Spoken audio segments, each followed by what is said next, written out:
নমস্কার বন্ধুরা, কেমন আছো তোমরা সবাই?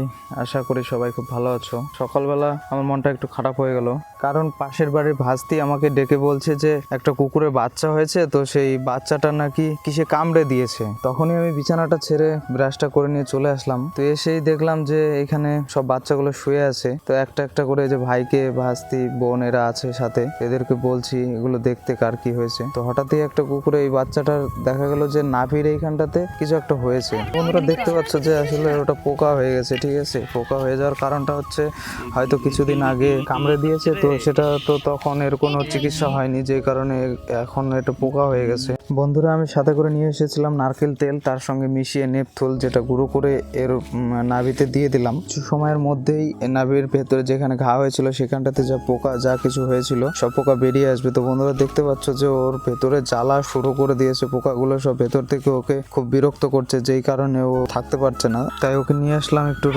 রোদে একটু রেখে দিলাম ওকে, যাতে খুব তাড়াতাড়ি পোকাগুলো বেরিয়ে আসে। বন্ধু তোমরা দেখেছিলে আরেকটা বাচ্চাকেও কামড়ে দিয়েছে, তো এখন সেই বাচ্চাটাকে দেখবো যে ওর কি অবস্থা, কি হয়েছে।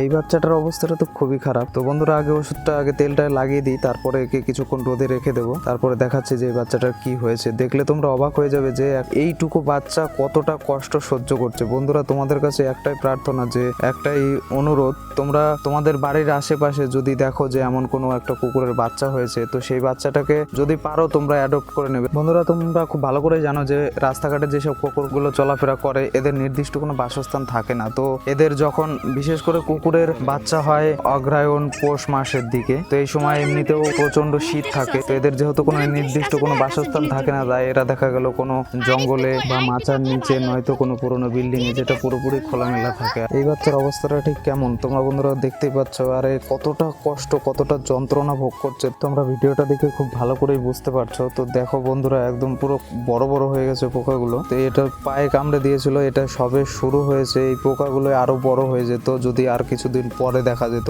বন্ধু তোমরা দেখতে পাচ্ছ যে এখানটাতে শিয়ালে কামড়ে দিয়েছিল, ওইখানে পোকা হয়ে আরো কতটা গর্ত করে ফেলেছে। তো দেখো পোকাগুলো সব বেরিয়ে আসছে, ওই তেলগুলো দিয়েছি যেই কারণে পোকাগুলো বেরিয়ে আসছে। তো রোদে রেখে দিয়েছি, কিছুক্ষণ থাকার পরে যা পোকা ছিল সব বেরিয়ে যাবে। দেখো বন্ধুরা কি সুন্দর বাচ্চার মা এসে বাচ্চাদেরকে দুধ দিচ্ছে, আর এইখানে এই বাচ্চাগুলোকে রেখে দিয়েছি, কারণ রোদে থাকলে পরে পোকাগুলো খুব তাড়াতাড়ি বেরিয়ে আসবে। তো এদেরকে কিছুক্ষণ এখানে রেখে দেবো, রেখে দেওয়ার পরে এদেরকে নিয়ে যাবো স্নিগ্ধাদের বাড়ি। স্নিগ্ধা মানে যে আমাকে ডেকে নিয়ে এসেছিল তাদের বাড়িতে, কারণ ওই আমাকে বারবার করে বলছিল যে ও বাড়িতে নিয়ে যাবে, ও বাড়িতে নিয়ে যাবে, তাই ওদের বাড়িতে নিয়ে যাচ্ছি।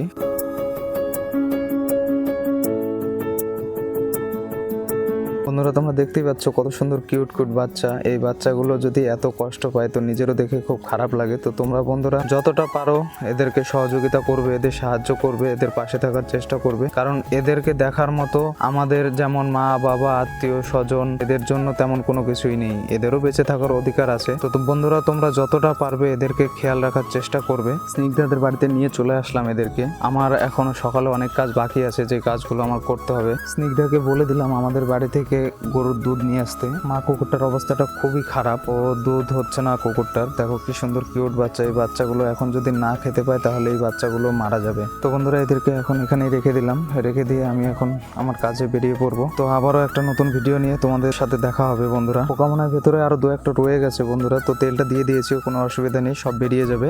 নতুন ভিডিও নিয়ে আবারও দেখা হবে তোমাদের সাথে। ভিডিওটা শেষ করার আগে সবাইকে একটাই অনুরোধ করব, তোমরা যদি পারো তাহলে এমন প্রাণীদের পাশে থাকার চেষ্টা করো।